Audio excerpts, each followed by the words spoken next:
Hello, everybody, and welcome to a brand new episode of the One Stump Short podcast, episode 13. And this week I'm joined by a writer for ABC Grandstand, The Guardian, ESPN Cricinfo, Wisden Almanack, and many, many more outlets. Please welcome to the show, Adam Collins. Hi, Adam, how are you? Very well, thanks for having me on. As people can probably tell by the sound of your voice, you're Australian. It seemed only appropriate to have an Australian on to discuss the goings-on in Australian cricket right now. The big story of the week, of course, the contractual dispute between the players and Cricket Australia. I mean, how would you summarise what's been happening with Australian cricket recently, Adam? Yeah, look, it's quite a complicated issue for a host of reasons, not least the fact that both groups, the Australian Cricketers Association on behalf of the players and Cricket Australia, the board that governs Australian cricket, are coming at this from radically different viewpoints. The players want to see a retention of the revenue sharing model that's prevailed for the last 20 years in Australian cricket and delivered very good living standards for both international and domestic players, and we'll kind of come back to what that means in a sec. And the administrators who believe that state players should be paid a fixed wage, a significantly better fixed wage than what they were getting in the previous 5-year deal, but nevertheless not consistent with the model that previously had players receiving 20% of all revenue received by Cricket Australia. So instead of being able to earn more money as part of that 20% cut of any increased size of the pie, the state cricketers, so your Sheffield Shield and Big Bash players and the like, will receive a fixed amount of money and a fixed amount of increases. So that's what we're seeing the dispute over, essentially. It's quite a complicated battle between the players' representatives and the board, but it kind of comes down to that one issue.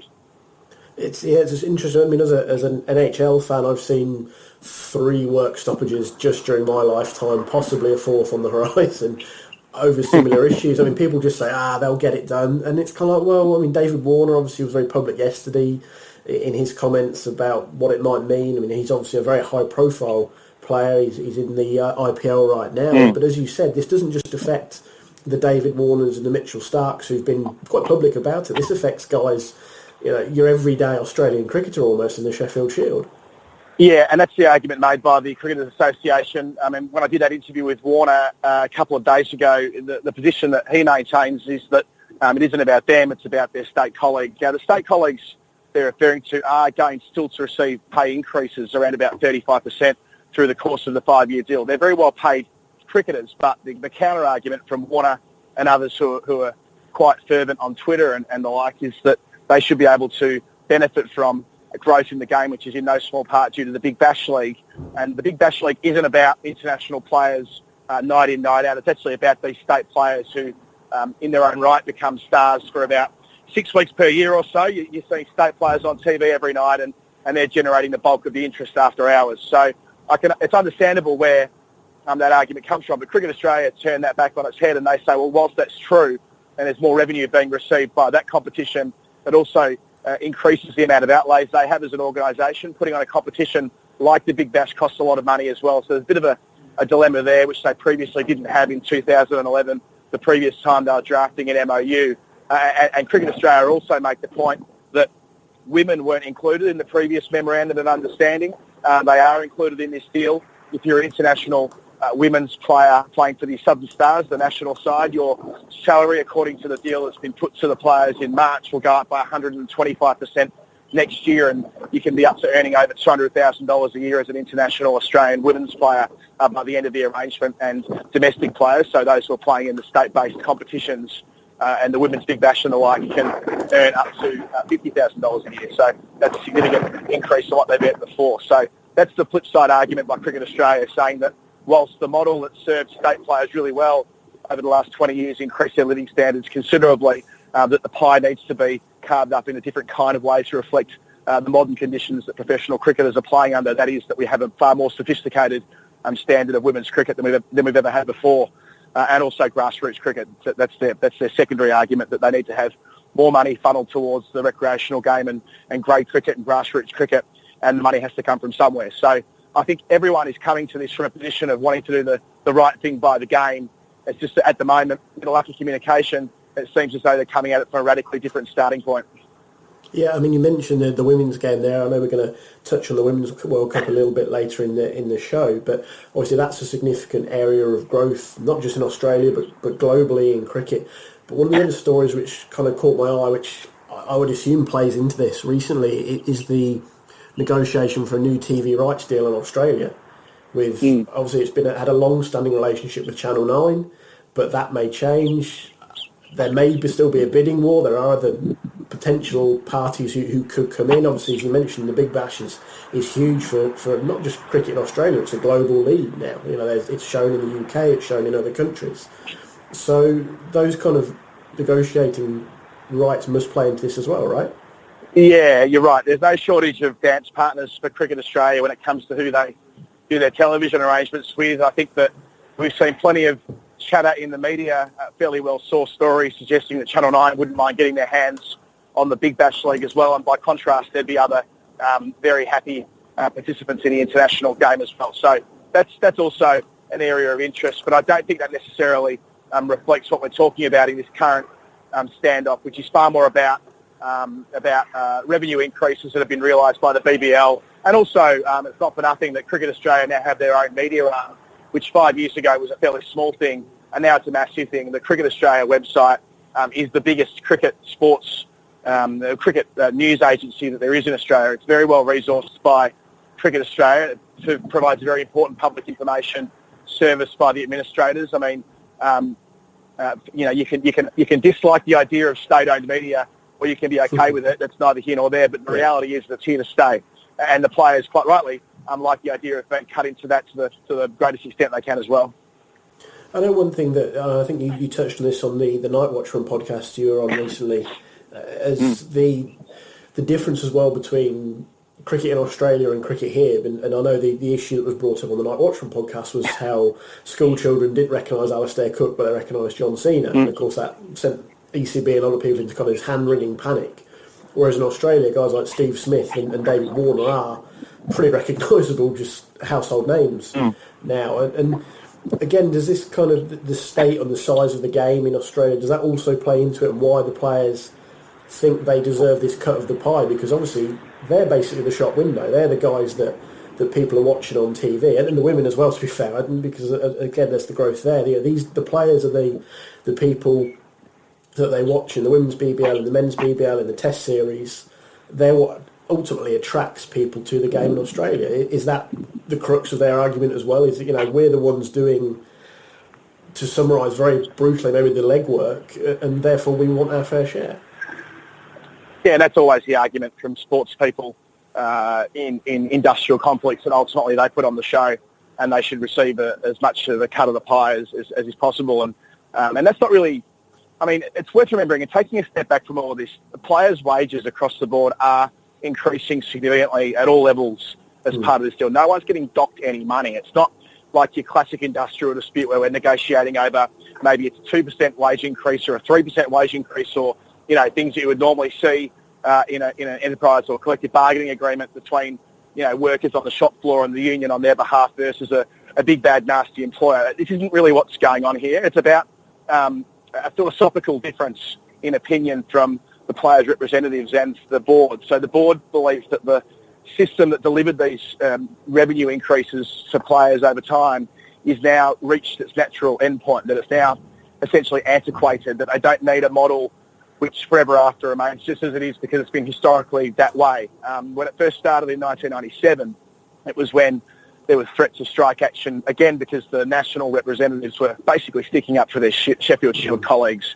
And it's not too dissimilar here. So you're talking about David Warner and Stephen Smith, for example. They earn between $1.5 million and $2 million a year from Cricket Australia. That doesn't even take into consideration the amount of money they make from endorsements and playing IPL and playing in domestic T20 comps elsewhere around the world in some instances. So they're doing perfectly fine. It's not about the senior players being greedy. I want to be really clear about that. It's about them showing solidarity with their state teammates and the Players Association, who believe the existing system is perfectly fine and shouldn't be tampered with, versus CA, who have had a significant overhaul in the way they run their corporate governance in the last 5 years, a completely different setup to the board to what it was before, who now believe that the model needs to be reformed for 2017 and beyond, rather than reflecting on something that was started in 1997. I'm going to put you on the spot maybe slightly here, Adam. As you said, they're all kind of coming at this from a slightly different angle.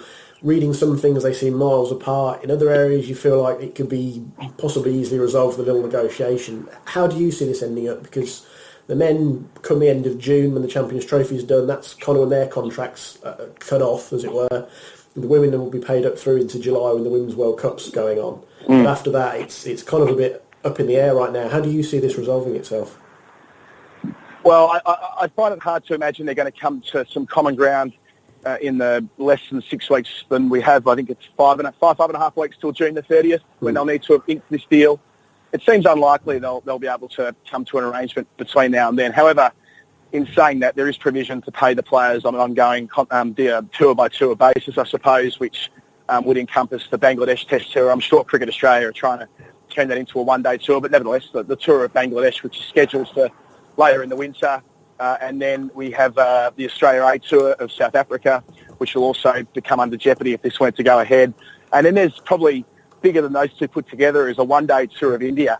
They'll be very aware of not missing out on a one-day tour of India due to the financial windfall that comes from playing 50-over cricket over there and the very important bilateral relationship between the BCCI and Cricket Australia. So I think all of those things will factor in to make sure they find some short-term fix. David Warner, in his interview with me, said they'll go off and play Caribbean Premier League or T20 Blast over in the UK to supplement their income if they are out of contract after the 30th of June. And James Sutherland was fairly forceful in some commentary over the weekend that they won't get paid after the 30th of June. But I think that's probably where there'll have to be some ground given by administrators if they want to continue to turn out an Australian 11.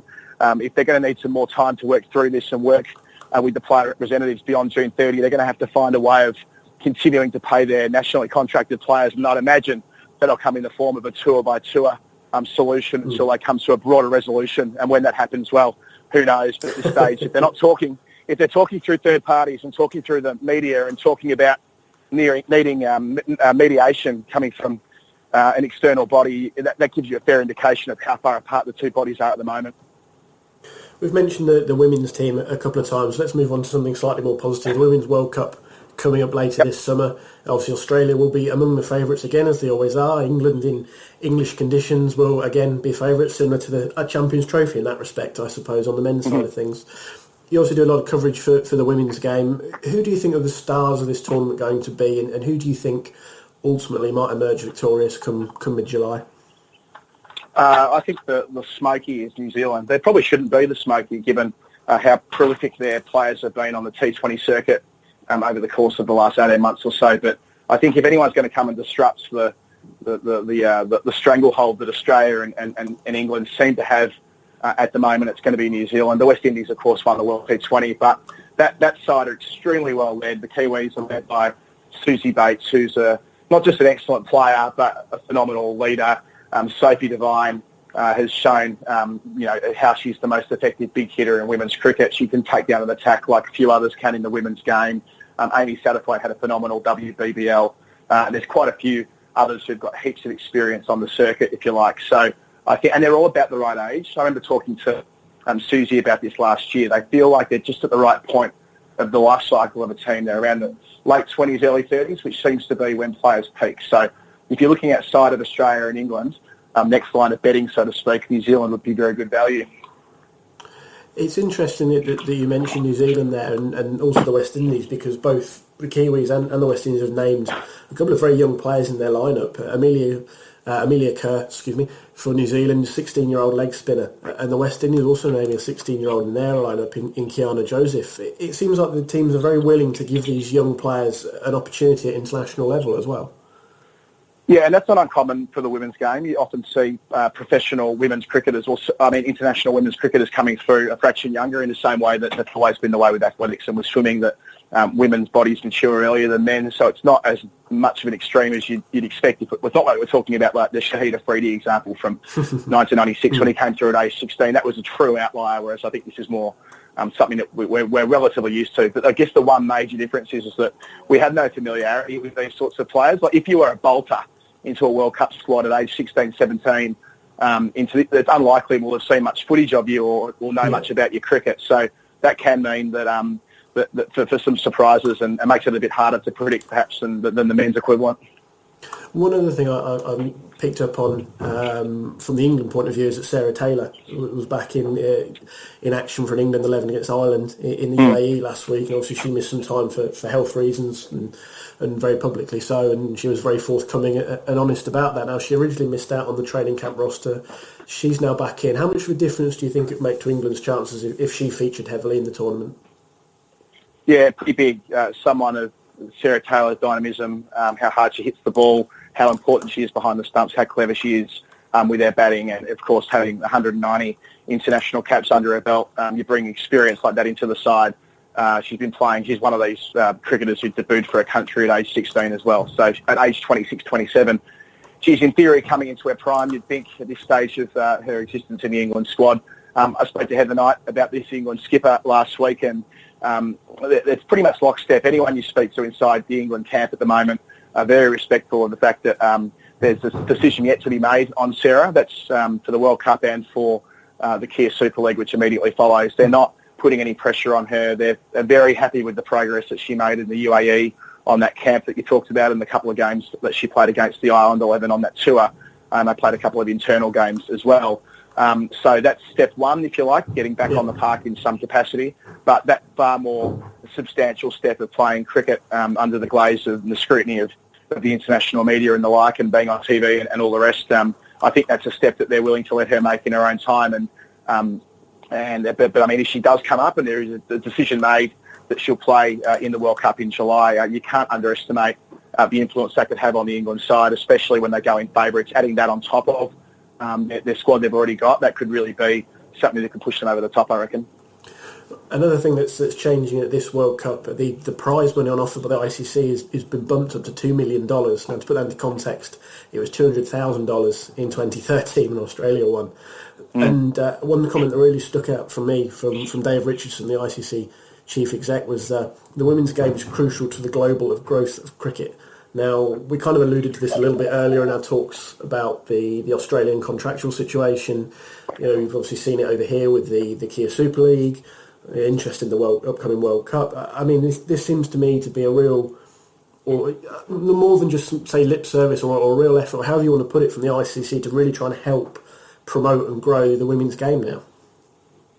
Yeah, Claire Connor spoke about this last week, but the most encouraging part of the ICC meetings that decided on that prize money bucket for 2017, which is significant, as you said before, and you've explained how detailed that is, or how significant that is that it was being pushed by not her, the usual suspects who support women's cricket. They weren't the ones who needed to make the case and run the argument inside that meeting. It was representatives from, quote unquote, the men's game, who are more readily identifiable by the men's game, including the Indian contingent, and they have not always been known for having the greatest support of women's cricket, it's fair to say.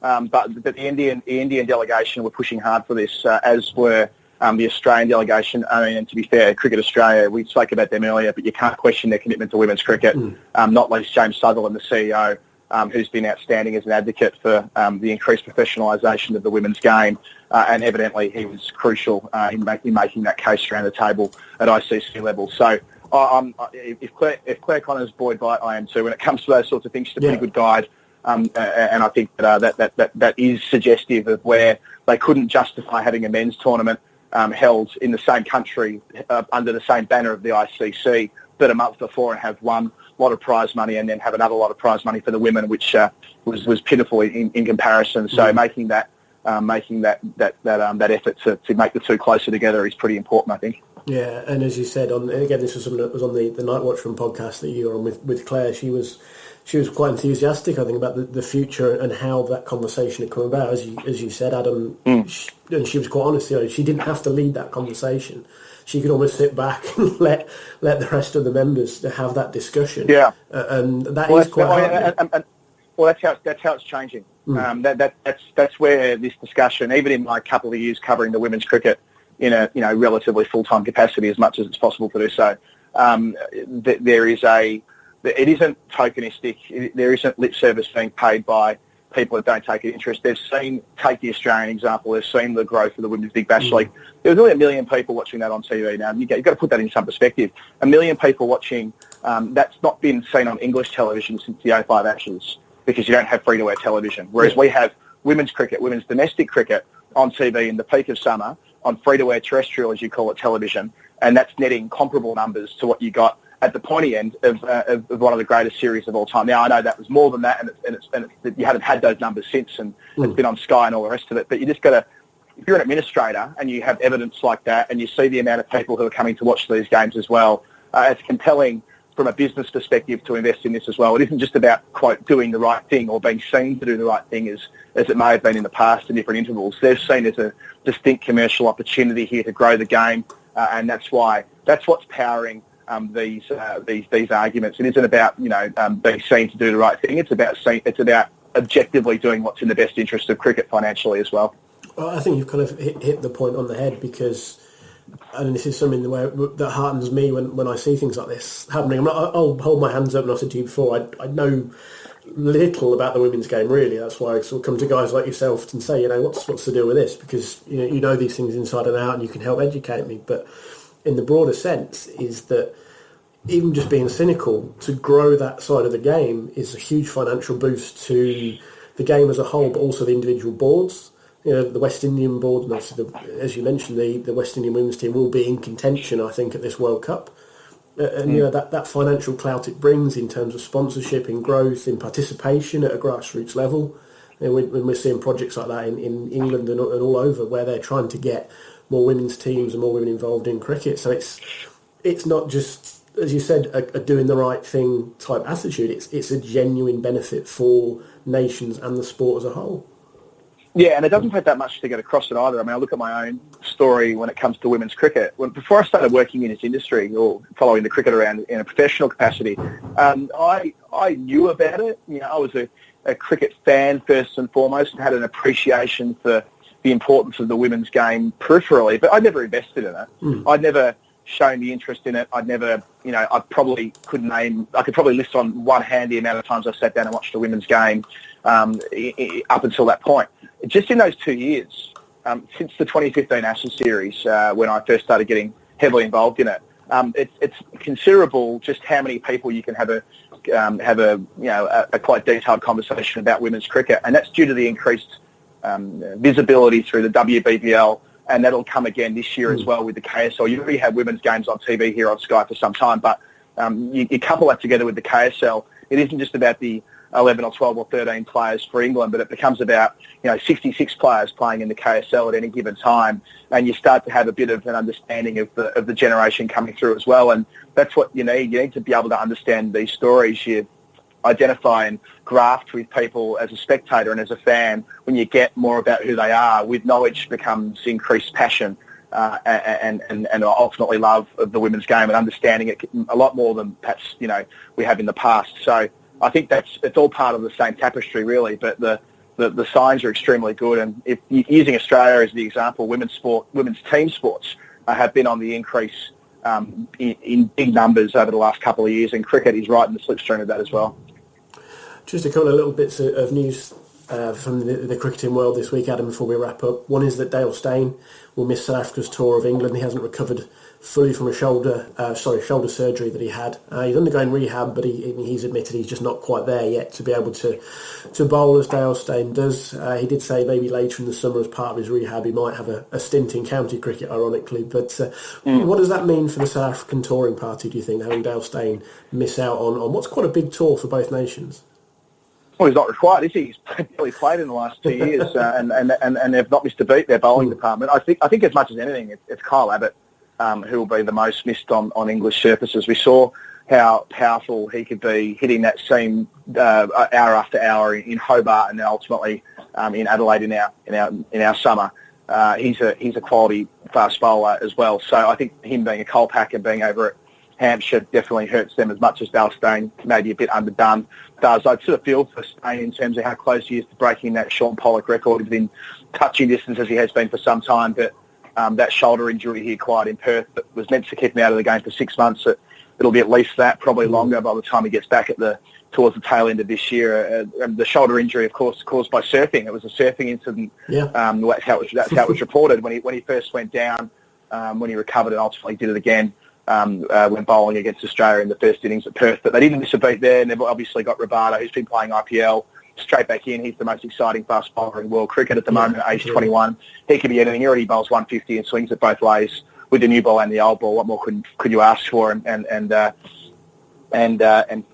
Philander, of course, who's injured himself in the first round of county cricket down at Sussex, but I'm sure he'll be back from that groin strain in time to lead that attack when they play their first Test match after the Champions Trophy. Yeah, well, obviously you mentioned Rabada, who I absolutely agree is one of the most exciting cricketers in the world right now. He's just so consistent with his pace as much as anything throughout the day, and it was incredible. I think it was one of the winter tours where he was just consistently there, between about 86 and 88 miles an hour, or just all day. And you don't see that very often. You look at others like, I think one of the comparisons was Jimmy Anderson, and just the way it sort of trails off through the day. I mean, obviously Anderson kept his control, which makes him an effective bowler all day, but the point was the pace drops off, whereas Rabada's just there at you all day.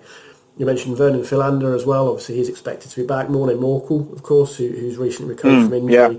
And one of the other guys that could come in is Wayne Parnell, who's just had a decent stint with Kent. So he's familiar with the conditions.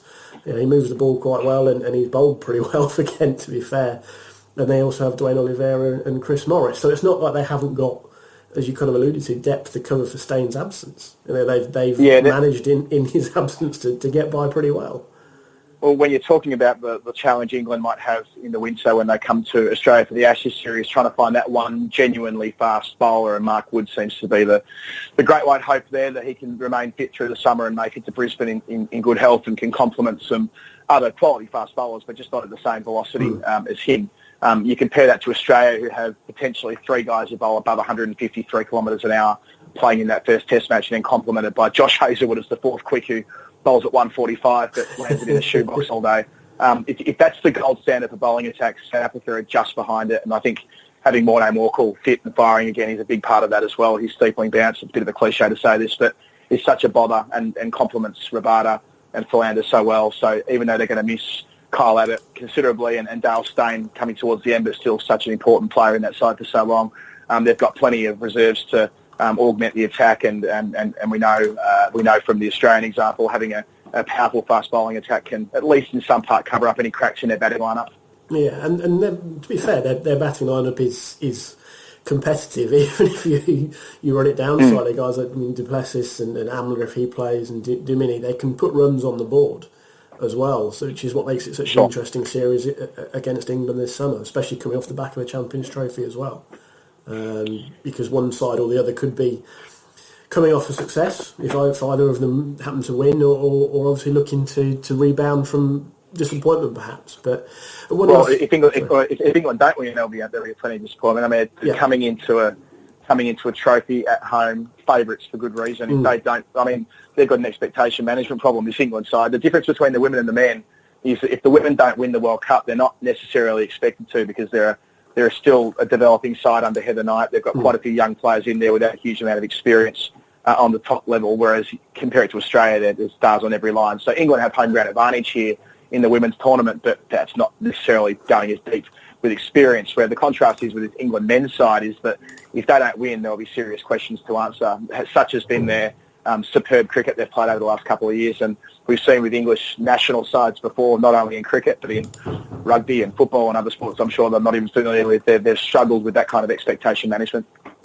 Just one last thing quickly, Adam, before we go, and there's obviously been a lot written and said about this both before and after the event. Misbah-Ul-Haq and Younis Khan calling time on their very storied careers. They finished as winners. Pakistan claiming their maiden Test series win in the West Indies via Shannon Gabriel's bizarre decision to try and smash Yashir Shah out the park off the final ball of the penultimate over. But Younis Khan retires as the only Pakistani batsman to reach 10,000 Test runs. He played in 188 Tests in all, and Misbah played in 75, but he has a record 56 as captain, 26 wins, which is also a national record. I mean, what have these sort of two elder statesmen meant to Pakistani cricket, do you think? As an Australian looking in, obviously me as an Englishman looking in, maybe I don't know if we don't quite appreciate what they meant sometimes, but they obviously leave as celebrated heroes of that national team. Yeah, not wrong. And the best way of evaluating this is looking at where they took over the side in Misbah's case, and look at the side they see to the next generation over that 7-year period. They took it over, or he took it over in utter disgrace for after the spot fixing scandal, and he had a modest, middling Test career until that stage with some notable spikes, that big series against India in 07-08. But generally speaking, Misbah was no world beater, and the way he leaves the game and the standing is held in Pakistan's most successful captain, what he's been able to do with the bat, finishing his career with a batting average of 9 on 47, 10 Test hundreds, should be double that many for all the 90s he made through the course of his career. So, and also comes away with the fastest Test 100, well, until it got broken, but for a time he had the fastest Test 100 in the history of the game, whilst maintaining a reputation for having one of the most solid defences and batting at a granular scoring rate for much of the time. He once said that he would rather lose defending let me get this right, win defending rather than lose attacking, and I think that kind of summed up the philosophy of rebuilding and developing a platform for this Pakistan side, which they've been such an admirable turnaround in fortunes over the last 7 years. As for Younis Khan, my favourite thing about Younis Khan is the fact that he finishes with more hundreds than half centuries. So not many cricketers can say that. Of course, someone like Bradman can. I think Michael Clark's another, but there aren't many who have more tons than they do 50s. And Younis is one of those, which to me just symbolises what an incredible match winner he's been over such a sustained period of time. He made his Test debut back a couple of months after the year 2000. I mean, I often say to people, try and remember what you were doing in the year 2000 when it turned midnight, which you probably can. That's just as he was beginning his Test career. Think about the amount of time he's been a professional and performing at that top flight, and the amount of ups and downs he's had along the way. It's been an incredible story. It'll make a wonderful book one day. Yeah, and as you said, I mean, I think one of the best example of what, again, this is what you alluded to, what Misbah did for Pakistani cricket. You look at the team, or the perception of the team when they arrived in England last summer. Obviously, there was controversy in series between England and Pakistan, well-documented controversies in the past, and really when by the time the series came to an end, respect for Pakistan as a team had regrown, and almost fondness because of the way they performed in England. It was a great Test series. Well, they became everyone's second favourite side, didn't they? They went from being an international disgrace and laughing stock to, you'd be hard-pressed to find someone who doesn't. Maybe an Indian fan might be the one who might push back on this. But I mean, when Shannon Gabriel, that last wicket to fall the other day, it was impossible not to be terribly excited. Admittedly, that shot, as you said, is one of the most astonishing in world cricket. Fazir Muhammad, the brilliant radio and television caller, his reaction, why did he do that? Summed it up so very nicely. But parking that to one side, the jubilation shown, even from Misbah, very rarely does he break out into a sprint. But sprinting over and catching Yasir Shah in his celebrations was a really special moment. And ultimately, that's what sport's all about, isn't it? Special moments. It is, and I think that's a good moment to end on. Adam, thank you very much for joining me today. Where's the best place for people to find you? That's a good question. Why don't we just find us on the Twitter, Collins Adam, and then if you from there, all else will follow. Perfect. Adam, thank you very much for your time. A pleasure.